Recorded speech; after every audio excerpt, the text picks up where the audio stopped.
ಈ ಒಂದು ಇನ್ಸಿಡೆಂಟಲ್ಲಿ ಬದುಕುಳಿದಂಥ ಒಬ್ಬ ಕಾರ್ಮಿಕ ಕೂಡ ನಮ್ಮ ಜೊತೆಲಿದ್ದಾನೆ, ತಮಿಳುನಾಡು ಮೂಲದವರು. ಪುಟ, ಈಗ ನೀನು ಎಷ್ಟು ವರ್ಷದಿಂದ ಕೆಲಸ ಮಾಡ್ತಾ ಇದ್ದೆ, ಏನಾಯಿತು ಅಂತ?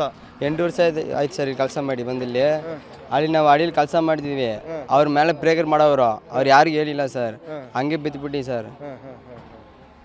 ಅವ್ರು ಹೇಳಿದ್ರೆ ನಾವು ಸೈಡ್ಗೆ ಬಂದಿರಬೇಕು, ಅವ್ರು ಯಾರು ಏನು ಹೇಳಿಲ್ಲ.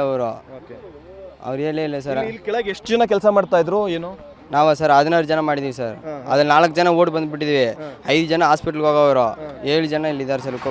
ಒಳಗಡೆ ಹೆಂಗೆ ಅದು ಬಂಡೆ ಬೀಳ್ಬೇಕಾದ್ರೆ ಗೊತ್ತಾಗ್ಲೇ ಇಲ್ವಾ, ಹೇಗೆ ಸರ್? ಗೊತ್ತಾಗಿಲ್ಲ ಸರ್ ನಮಗೆ. ಅವ್ರು ಹೇಳಿದ್ರೆ ನಮ್ಗೆ ಗೊತ್ತಾಗ್ತಿದೆ, ಅವ್ರು ಹೇಳೇ ಇಲ್ಲ ಸರ್. ಅವರು ಅಂದರೆ ನೀನು ಅದೇ ಸ್ಪಾಟಲ್ಲಿ ಇದ್ರಾ ನೀವು? ಆಯ್ತು ಸರ್, ಅಲ್ಲೇ ಇದ್ದೀವಿ ನಾವು. ನೀವು ಹೆಂಗೆ ಬಂದ್ರಿ, ನೀವು ಹೇಗೆ ಬಂದ್ರಿ ಅಂತ? ನಾವು ಕಲ್ಲು ನಮಗೂ ಬಡ್ದಿದ್ದು, ನಾವು ಹಂಗೆ ಓಡಿ ಬಂದುಬಿಟ್ಟಿದ್ವಿ ಸರ್ ನಾವು.